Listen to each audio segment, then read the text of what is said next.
mucho la atención hace un par de días leer en el tweet, en la página de Twitter de Julián Macías Tobar, activista en contra de la infodemia, en contra de las fake news en redes sociales. Desde España, Julián Macías Tobar escribía: un par de preguntas a mis amigos mexicanos. Vi que un grupo de intelectuales hicieron una carta contra Andrés Manuel López Obrador. Entre los intelectuales está un tal Sergio Negrete Cárdenas. Primera pregunta: ¿es el mismo Sergio Negrete que retuitea miles de bots? Dos, si es él, ¿qué significa intelectual en México? Y es que utiliza un tuit de este personaje, Sergio Negrete Cárdenas, que escribe: 2 años de que millones votaron con el intestino. Resultado, hashtag el cacas. De ese nivel, el intelectual que firma esa carta. Y dice Julián Macías Tobar: gracias a vuestra ayuda ya lo entendí. Por fin entendí por qué Sergio Negrete es un intelectual. Se leyó propaganda nazi de Goebbels.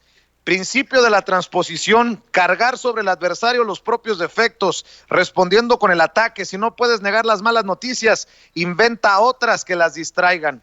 Para hablar de este y otros temas tenemos precisamente en línea desde España a Julián Macías Tobar, a quien le agradezco mucho este enlace. Julián, ¿cómo te va?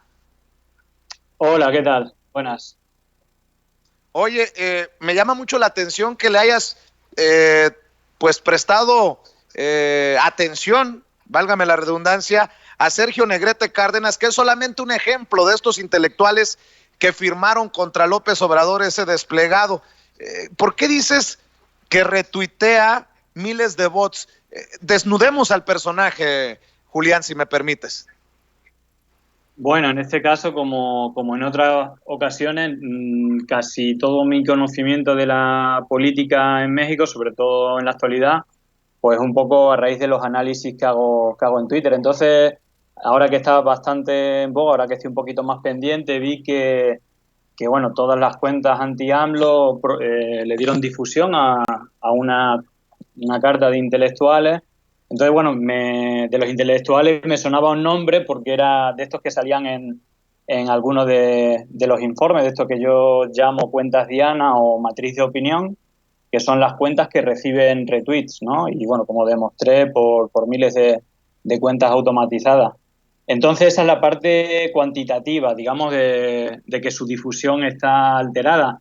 Pero creo que es más importante la parte cualitativa. Así como Alfredo del Mazo cuantitativamente tiene un despliegue brutal de bots, cualitativamente la crítica no se la puedo hacer porque creo que hace mensajes adecuados al cargo que ocupa.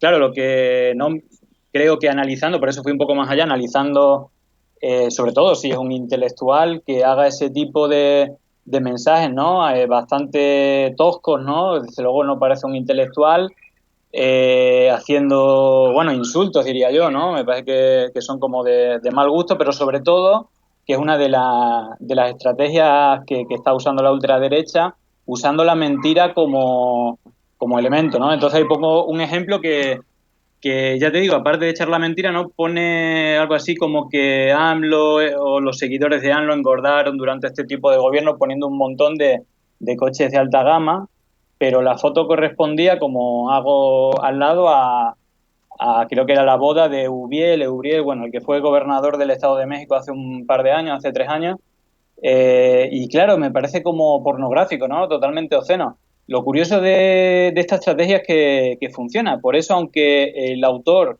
sepa que no es ético lo que está haciendo, después de varios meses, como te decía, en la campaña de AMLO Vete Ya usaban varias mentiras.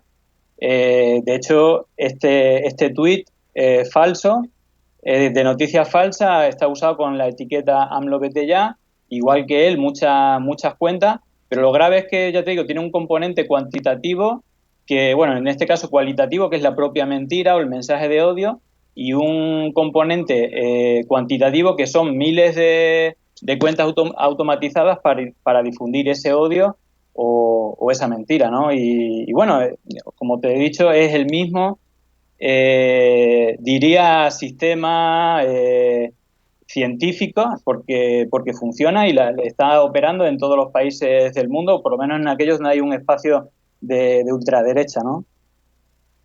Oye, Julián, que hoy publicas otro de tus hilos fuertes en Twitter y yo te agradezco que nos puedas confiar detalles de esta nueva investigación que realizas aquí, adelantándonos en Sin Censura. Hay revelaciones que vas a hacer acerca del hashtag Yo Defiendo al INE y estás comparando campañas en contra de Andrés Manuel López Obrador, cuentas de Felipe Calderón. Esto es muy relevante para los mexicanos en momentos en que el INE es tema de discusión y de controversia entre los mexicanos de a pie. Sí, bueno, la verdad es que ha sido por petición popular. Creo que tú ya me hiciste la pregunta la semana pasada y te comenté que en cuanto tuviera tiempo lo analizaría. He empezado con el análisis, ya he sacado mis primeras conclusiones y luego en muchos de estos hilos que estoy sacando, casi siempre analizando campañas usando estas estrategias que comento contra el gobierno y contra López Obrador, pues muchas cuentas anti-AMLO me decían, oh, buenísimo, como dándole razón, bueno, no te puedo decir que la información que expones es falsa, está bueno el análisis, pero quiero que hagas un análisis de todos somos Ackerman o Primera Edad, bueno, no sé, de campañas, digamos, que lo achacan también a bots de la red AMLO.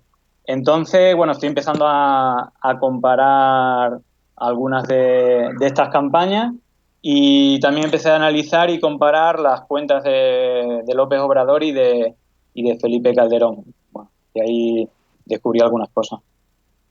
¿Qué has descubierto? ¿Están metidas estas cuentas a favor de Felipe Calderón en inflar estos hashtags, estas tendencias como defender al INE o en campañas negras contra López Obrador? ¿Qué has encontrado?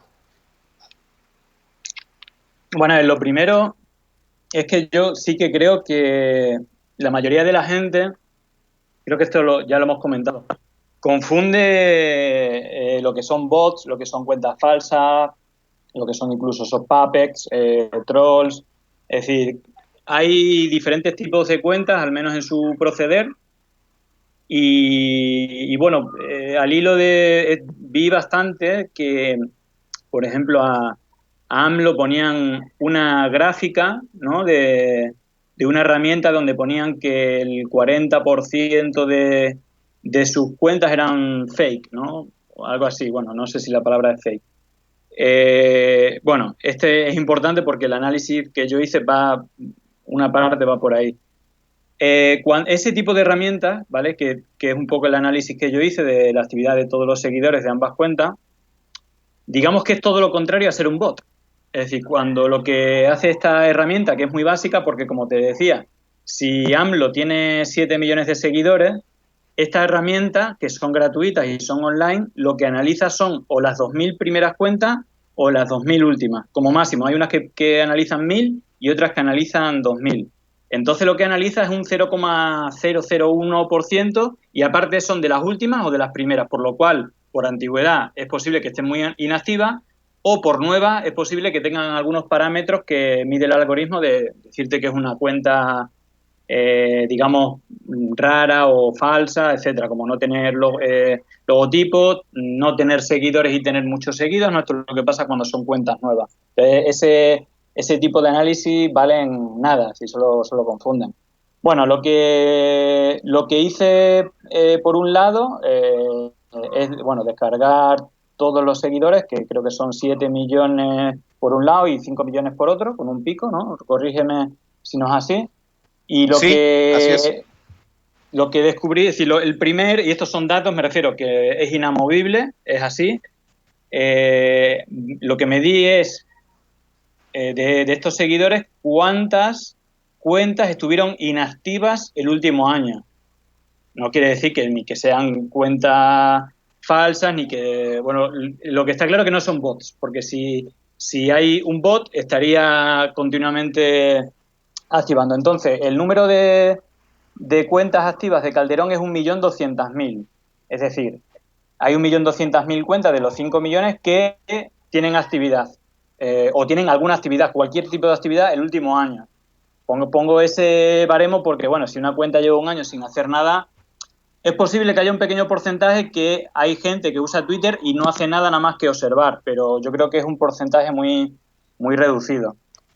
Haciendo el mismo análisis de López Obrador, el número de cuentas creo que son 2.600.000, 2.700.000.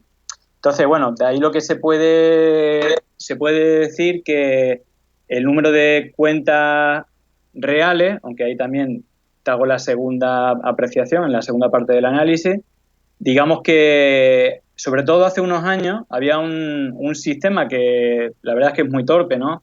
Que es alimentar con cuentas que no tienen actividad. Pues, imagínate que tú tienes un millón de cuentas creadas, porque antes encima Twitter no hacía ningún tipo de control. Este sistema que ya hemos visto de generar cuentas automáticamente, de tal manera que tú tienes acceso a ellas con un correo electrónico, con una contraseña, y antes incluso ni siquiera tenías que tenerla asociada a un teléfono. Ahora sí te permite tener varias cuentas, pero un límite de 5 por teléfono, creo, o incluso menos. Así que ahora es más complicado. Pero antes incluso se vendía esos servicios, no sé si conoces esto, pero había páginas web que te decían gana 5.000 seguidores por 100 pesos, 100.000 por 1.000 pesos, bueno, así como progresivamente. Es decir, que esto había mercado antes, pero que me parece totalmente ridículo. Pero en este caso, digamos que la proporción de cuentas reales es ya casi el doble, digamos, de López Obrador a Felipe Calderón, ¿vale?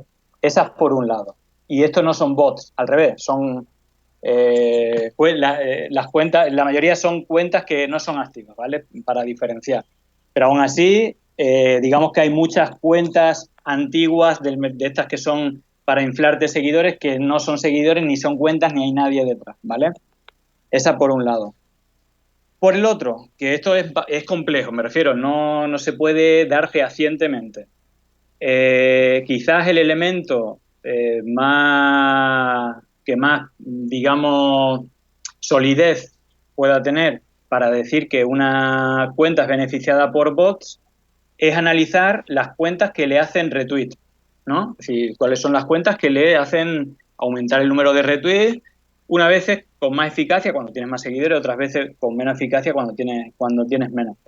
Bueno, esta parte todavía no la he terminado de analizar, solamente analicé las cuentas que retuitean a Calderón y una gran parte parece, ¿vale? Porque ahora te diré algunos de los indicadores, parece que son cuentas automatizadas.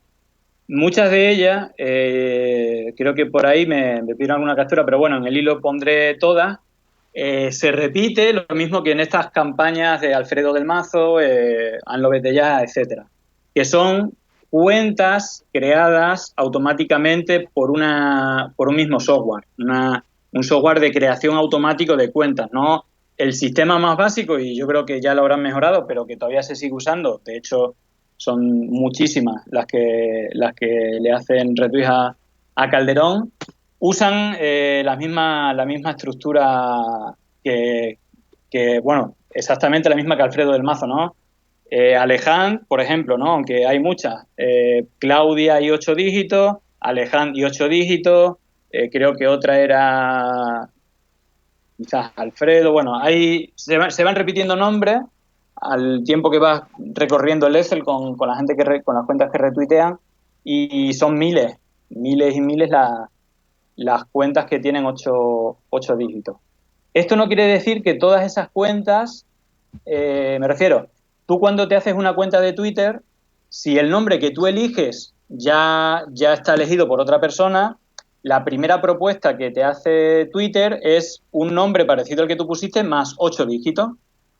Entonces, hay un porcentaje de personas que le da igual tener 8 dígitos, pero yo creo que alguien cuando se hace una cuenta de Twitter trata que sea un poco más elegante que una cuenta con un montón de números, ¿no? Pero hay gente que le da igual y lo hace. Ahora, cuando una sola cuenta tiene 8 dígitos, no es testimonio ni es prueba que sea un bot, ¿no? Que sea una cuenta automatizada. Ahora, cuando la mitad, que es lo que pasaba con Alfredo del Mazo, cuando de 60.000 retweets, 32.000 son cuentas con 8 dígitos, evidentemente no corresponde con los datos de cualquier otra cuenta que tenga retweet. Pues con Calderón pasa lo mismo. Son tantas las cuentas que tienen 8 dígitos que le hacen retweet que todo hace indicar que tienen un número muy elevado de bots. Pero nunca se Claro. puede decir exactamente. Se puede decir, pues mira, el 30% de las cuentas que retuitan a Calderón tienen 8 dígitos. Si comparamos con otra cuenta, lo normal es un 4% o un 5%. Es decir, podemos hablar en esos términos, nunca afirmar que sea así, ¿no? Entonces, bueno, trataré de terminar, ya te digo, es la última parte que me falta para filtrar bien los datos pero bueno, básicamente estas serían las conclusiones.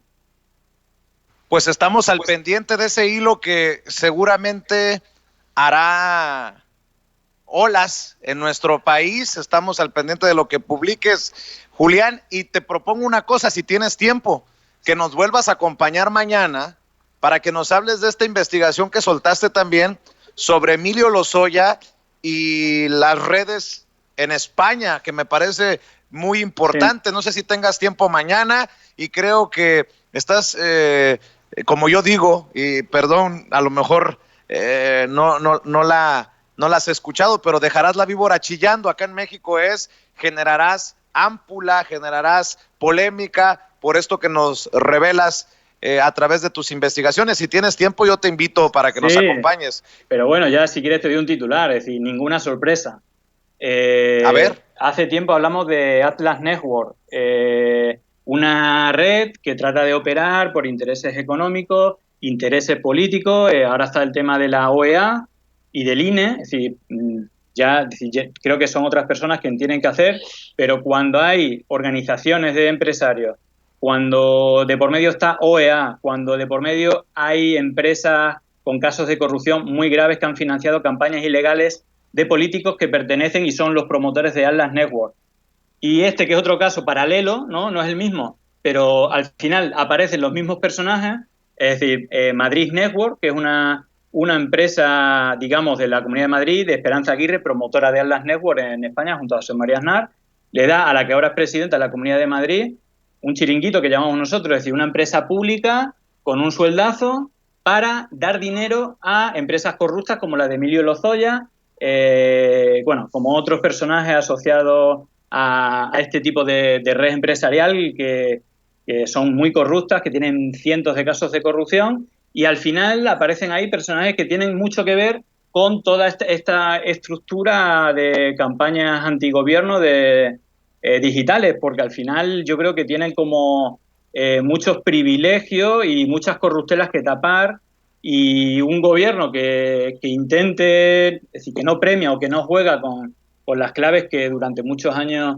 se han ido funcionando, es decir, que han funcionado así, pues la verdad es que le perjudican en el sentido de que esos privilegios de contratos públicos de grandes cantidades de dinero, ahora quizás no tienen el acceso que tenían antes comprando políticos. Y esta situación pasa en México y esta situación pasa en España y pasa en otros países, pero es muy, creo, clarividente cuando tú comparas qué pasa en un país, qué pasa en otro y cómo se repiten los personajes, tanto en campañas digitales como quienes son los beneficiados de contratos multimillonarios a costa de lo que eran empresas públicas o que se privatizaron y que se dieron amigos que luego esos miles de millones se los llevan a paraísos fiscales y que desaparecen del erario público y de la circulación en este caso, de México o de España. Se quedan en las islas Seychelles o en paraísos fiscales para disfrutarlo en una isla paradisíaca quienes puedan, esa minoría que pueda disfrutarla. Pues dejemos entonces así la víbora chillando como la acaba de dejar Julián Macías Tobar, activista contra la infodemia, contra las fake news, con esta investigación que está realizando, los paralelos con la corrupción alrededor de Emilio Lozoya Austin y los vínculos en España. Y mañana tendremos más datos. Por lo pronto, ¿por qué no invitas a la gente, mi querido Julián, a que te sigan en las redes, en donde te pueden leer, en donde te pueden comentar? Pues bueno, mira, mi problema siempre es el tiempo. Todo esto siempre lo hago fuera del horario de de trabajo y no siempre, pero bueno, por ejemplo, este hilo que comentabas de Lozoya lo acabo de publicar en la página web, aunque el hilo ya lo saqué hace un par de días. Y luego, hoy creo yo que voy a sacar, si no todo, es posible que todo, pues comparativas de campañas pro AMLO, anti AMLO y las cuentas de Calderón y de AMLO. En Pandemia Digital es la web, el canal de Telegram también, en Facebook también Pandemia Digital y luego en Twitter Julián Macías T. Y hay una sorpresa porque creo que es potente. Un A ver. personaje curioso que ha saltado por sorpresa, que todavía no he dicho nada, pero que también aparecerá una nueva influencer, pero que pasó de 15 seguidores a 36.000 en poco tiempo y que ahora punta de lanza contra AMLO. También, o sea, qué información interesante. Pues estaremos platicándola con mucho gusto, mi querido Julián. Por lo pronto estamos al pendiente del hilo, estamos al pendiente de lo que publicas en Infodemia Digital y pues te mando un abrazo y gracias por la confianza a este espacio libre como el viento. Bueno, un abrazo a toda tu audiencia y otro para ti. Así que chao. Gracias, gracias. Es Julián Macías Tobar.